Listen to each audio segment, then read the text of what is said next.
You wake up, you already feel tired. There's a list of things waiting for you, and you can't touch a single one. So you lie there, scrolling, staring, doing nothing. And somewhere in the back of your mind, a voice says, "You're just lazy." But what if that voice is wrong? Burnout and laziness wear the same face. Same stillness, same avoidance, same pile of undone things. But underneath, they're completely different. One is a character trait.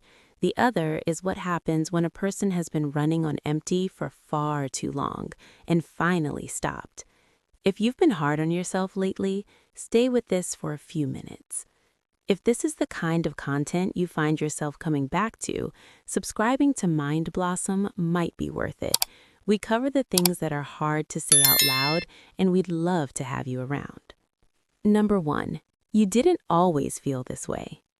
Ask yourself honestly, was there a time, not even that long ago, when you were showing up, when you cared about things, followed through, got stuff done?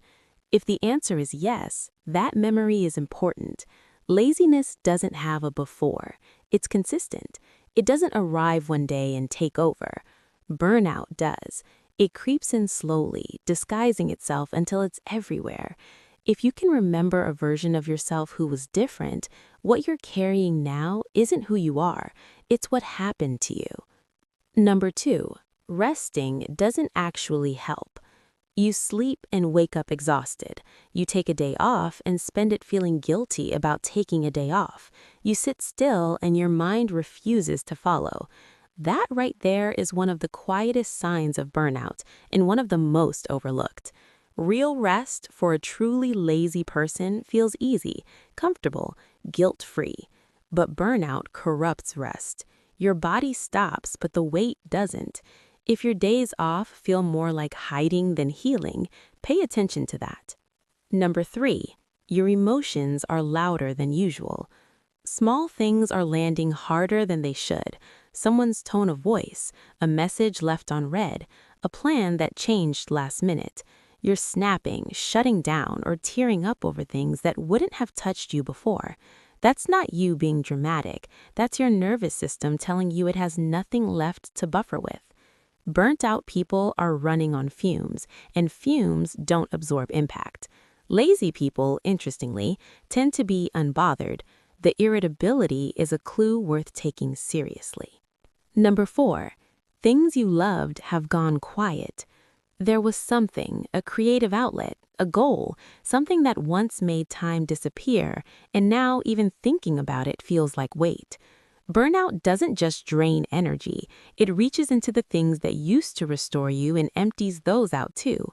Psychologists call this emotional exhaustion, and it's one of the core markers of burnout. You didn't fall out of love with those things because you're unmotivated by nature. You got there because you pushed past your limit for so long that enjoyment stopped being accessible. Number 5, you've started disappearing. Canceling plans, not replying, going quiet on people who matter to you. From the outside, it can look like you don't care, but from inside it, it's more like you don't have enough left to perform even the basic version of yourself in front of others. Social withdrawal in burnout isn't selfishness, it's self-preservation from a system that's already overdrawn. The difference is that this isn't your default. Something shifted. Number 6, you feel disconnected from your own life.